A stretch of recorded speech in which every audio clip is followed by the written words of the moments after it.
Hey there, all you vintage car fans out there. Welcome to another deep dive, and this time we're taking a closer look at the Peugeot 206 for Vintage Car Chronicles.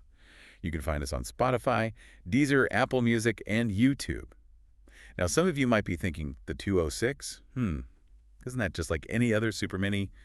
Well, stick with us, because there's a lot more to this little car than meets the eye. That's right. So we've been digging through a ton of sources.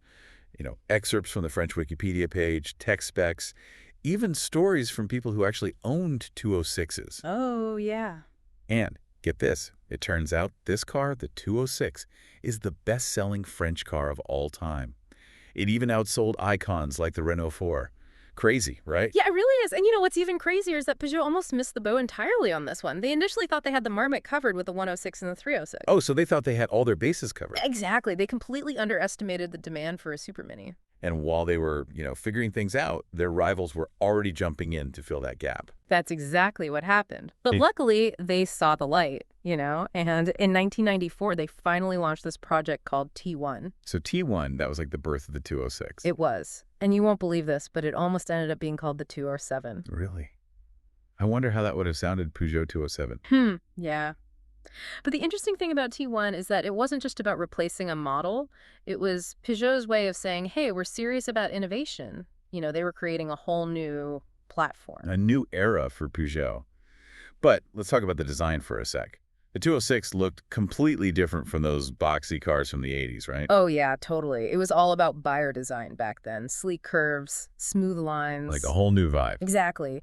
And they even got the legendary Giorgetto Giugiaro from Italdesign to help out. Wow, talk about bringing in the big guns. They really weren't messing around with this design. Not at all. There's even this funny story, about how they moved the central pillar by 4 centimeters. Oh, I never heard this. Why'd they do that? Well, apparently a Peugeot executive bonked their head while getting into the car, so yeah.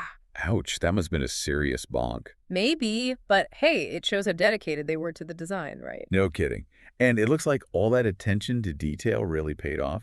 I mean, the 206 was a global smash hit. They had like 11 production sites all over the world. We're talking France, China, Brazil, even Iran. It's true. This little car was everywhere. Amazing. It was like the 206 had its own global passport or something.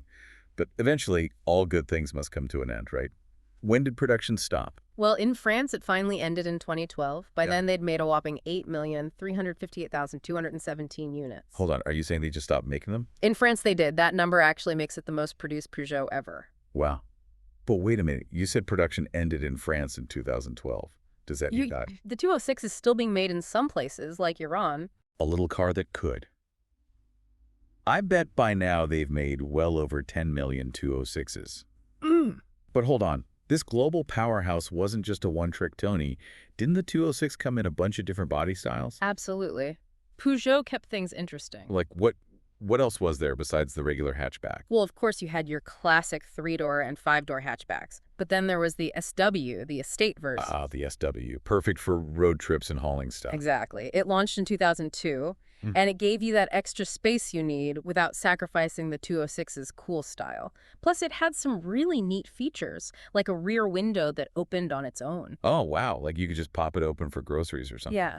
Super convenient. That's pretty neat. But didn't I hear something about the door handles on the SW being a little, well, different? Ah, yes. You see, the rear door handles were integrated into the pillars. Sounds stylish, but maybe not so practical. Yeah, you could say that. They looked sleek, but weren't exactly the easiest to use. But here's the thing that might surprise you. Even though it was compact on the outside, the SW was actually quite spacious inside. So it was bigger on the inside than it looked, like a TARDIS or something. Sort of. They really used the space well, and even taller passengers could fit comfortably. So it wasn't just about looks, it was practical too. Absolutely. And don't be fooled by the estate label. The SW, especially the XS premium trim, was actually quite fun to drive. A practical estate that's fun to drive. Now that's interesting. But we can't talk about 206 body styles without mentioning the CC, right? The one with the retractable roof. Oh, the CC. Now, that was something special. It was launched in 2000, and it brought back the retractable hardtop, like the one made popular by the Mercedes SLK. Yeah, but the 206cc was way more affordable, right? Exactly. It was a style icon, and it made that open-air feeling accessible to way more people. Although, I have to admit, the rear design was a bit, shall we say, polarizing. Oh, yeah.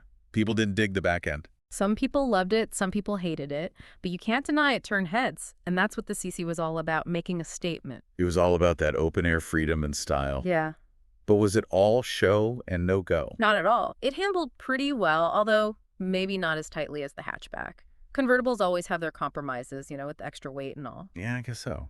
But speaking of go, what about the engines? Did the CC pack any punch? It did. You could get it with the 1.6L, but the real fun came from the 2.0L. That was the same engine they used in the sporty S16 model. So you could have your open-air fun and still get a little kick when you hit the gas. Nice. Great. But with all these different body styles, it seems like Peugeot really wanted to offer something for everyone. They did. But there's this interesting story about a project they had called T5. There were all these rumors flying around about a 206 coupe. A coupe. Wow, I've never heard about that. Yeah, it never actually happened. So whether T5 was a real project or just a bunch of hype, nobody really knows for sure. A true 206 mystery. Yeah. Okay, so we've covered the global success, the different styles, and even a secret project. But we haven't talked about the 206's performance, its sporty side. Oh, yeah, the 206 had quite a reputation on the rally circuit. This little car was a giant killer. They even had to create a special limited edition road car called the 206 GT. Wait, really? They made a special edition just for rallying. I'm all ears. So to compete in the WRC, the car had to be at least 4 meters long, and guess what? What? The 206 wasn't long enough, so they gave the 206 GT these special bumpers to stretch it out. Clever. Like they just slapped on some bigger bumpers to make it legal? Pretty much. And they only made 4,000 of them. Talk about a collector's item. So basically, the 206 GT was a street-legal rally car. That's so cool. But all that effort must paid off, right? How did they do in the rallies? Oh, they did incredibly well. The 206 WRC won 25 rallies and 3 World Rally Championships in a row. From 2000 to 2002, Peugeot was on top of the world, thanks to the 206. Incredible. Absolutely. It really showed what this little car was capable of. And it wasn't just the WRC. The 206 Super 1600 also made a name for itself in the Junior World Rally Championship. Some really talented drivers were behind the wheel, too. Like who? Guys like Nicholas Bernardi, Cedric Robber, Brian Bouffier, just to name a few. They really pushed the 206 to its limits. I bet. So it wasn't just a pretty face. This car had some serious racing pedigree. It did.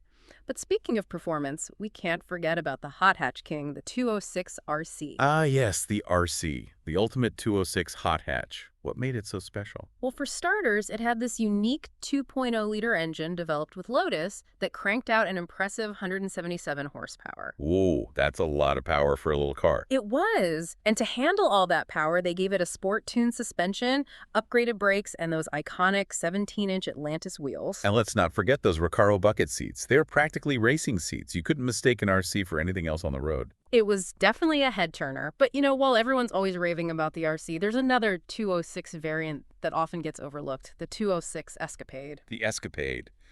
I'm not familiar with that one. Tell me more. Well, picture this.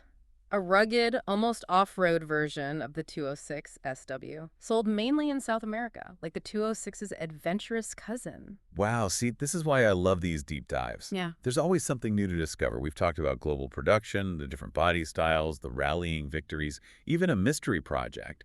But I'm curious, what stood out to you the most about the 206? Honestly, it's how this car, which is often seen as just another Super Mini, managed to become such a huge success. And it did it all without trying to be revolutionary or flashy. It was just a good, honest car that people loved. Exactly. Stylish, practical, affordable, simple, but it worked. It connected with people all over the world. It was the right car at the right time, wasn't it? Absolutely. And I think that's what makes its story so interesting. It's a reminder that sometimes the simplest ideas are the most powerful. When you think about it, it's really kind of interesting what actually drove the 206's success. I mean, sure, it was stylish, it was practical, but there's got to be more to it than that, right? Yeah, I totally agree. What do you think was like the secret sauce? Well, for one, you got to look at what was going on back then. It was the late 90s, early 2000s, and there were all these young professionals, young families coming up, and they needed a car that could handle, everyday life without breaking the bank. Right, makes sense. So the 206 was kind of like in the perfect spot at the perfect time. Exactly. It wasn't trying to be some fancy luxury car or super high performance sports car. It No. was all about giving people a good looking, reliable car that could do it all. And it really did offer something for everyone, didn't it? I mean, you had the basic hatchback, the sporty RC, even that adventurous Escapade we talked about. It was like a whole family of cars, each one tailored to a different need or lifestyle. It wasn't just a car, it was like a solution to whatever you needed. That's a great way to put it. And another thing that made the 206 so popular was its clever use of space. Oh, yeah. For a small car, the 206 was surprisingly roomy inside. How did they do that? Well, they really made the most of every little bit of space with some smart design choices. Remember those integrated rear door handles on the SW? Oh, yeah, the ones that were kind of tricky to use. Exactly. Form over function, maybe, but they definitely helped to streamline the look and free up some space inside. Right, and those seats too. Oh, yeah, the seats were great. They provided good support, and they were comfortable, even on long drives. So you weren't just crammed in there like a sardine. Not at all. It was actually a pretty comfy car to drive and ride in, even if you were tall. And that was a big selling point, especially for families. It's amazing how they managed to fit so much practicality into such a small package. It really is. And let's not forget about the engine options. The 206 had a good range of both petrol and diesel engines, all known for being fuel efficient and reliable. Yeah, the 206 had that reputation for being easy on the wallet, Yeah. especially with gas prices always going up. Absolutely. And then there was the handling. People loved how nimble and responsive the 206 felt, whether you were zipping around the city or taking on those winding country roads. I've heard people rave about the 206's steering and suspension. They said it was really well balanced. It was. It wasn't a hardcore sports car, but it was definitely fun to drive. And that made it appealing to a wide range of drivers, from those who just wanted a comfortable daily driver to those who enjoyed a bit more excitement behind the wheel. Sounds like they really hit the sweet spot with the 206, appealing to both casual drivers and enthusiasts. They did. It was a car that could do it all. But what about the impact on Peugeot itself? I mean, this car was a massive success for them. Right. I bet it really helped boost their image. It did. The 206 was like a breath of fresh air for Peugeot. It attracted a younger, more diverse customer base, and it became their best-selling model ever. Wow, so the 206 wasn't just a car. It was a turning point for Peugeot. Exactly. It helped them become a major player in the global auto market and paved the way for their future success. It's amazing to think that one little car could have such a huge impact. It really is. But it shows you what can happen when you get the basics right. Style, practicality, affordability, and a bit of driving fun. It's a good lesson for any car maker, really.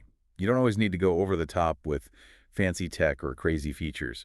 Sometimes the simplest approach is the best. I couldn't agree more, and the 206 is a perfect example of that.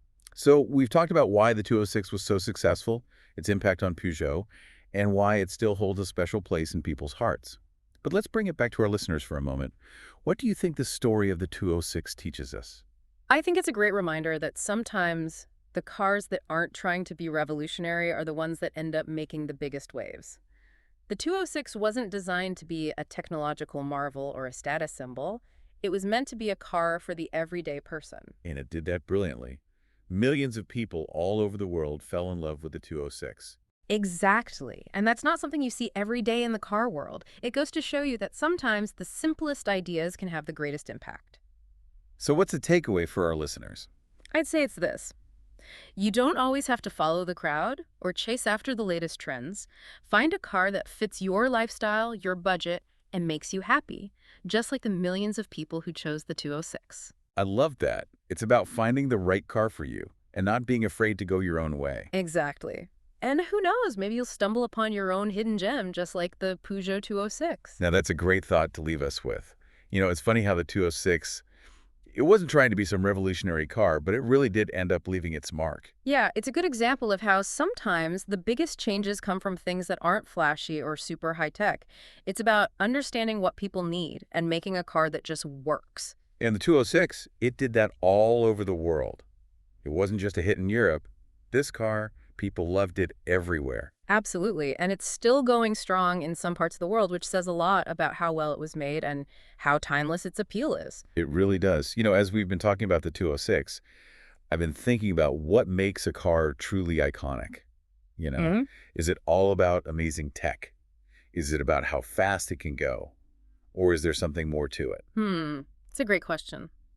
I think iconic cars, they become more than just a way to get around. They become like cultural symbols. They represent a time period, a certain lifestyle, even values. So it's not just about horsepower or how many miles per gallon you get. It's about how people connect with the car emotionally. Exactly. Think about cars like the Beetle, the Mustang, the Mini Cooper. Those cars became icons because they captured something about their time and connected with people on a deeper level. And the 206, I think it did that too. It wasn't a fancy sports car or a limo, but it stood for something that was real and relatable to a lot of people. It was about accessibility, it was about practicality, and yeah, a bit of that European style. It was a car that could do it all. Take you to work, take the family on a road trip, and even be fun to drive on a twisty road. I think you nailed it. The 206 was a car for everyone, a car that brought joy to everyday life. And that's a pretty powerful legacy to leave behind. It really is. So as we wrap up this deep dive into the world of the Peugeot 206, I want to leave you with this. Sometimes the most amazing stories are found in the most ordinary places. The 206 may have seemed like just another super mini, but its impact on the car world and its connection with people all over the globe is anything but ordinary. Well said. It just goes to show you, even a small car can leave a big mark. And on that note, a huge thank you to everyone for joining us on this journey through the history of the Peugeot 206. It's been a blast. It has. And for all you vintage car enthusiasts out there, don't forget to tune in tomorrow for another episode of Vintage Car Chronicles right here on Spotify, Deezer, Apple Music, and YouTube. Until then, keep those engines running,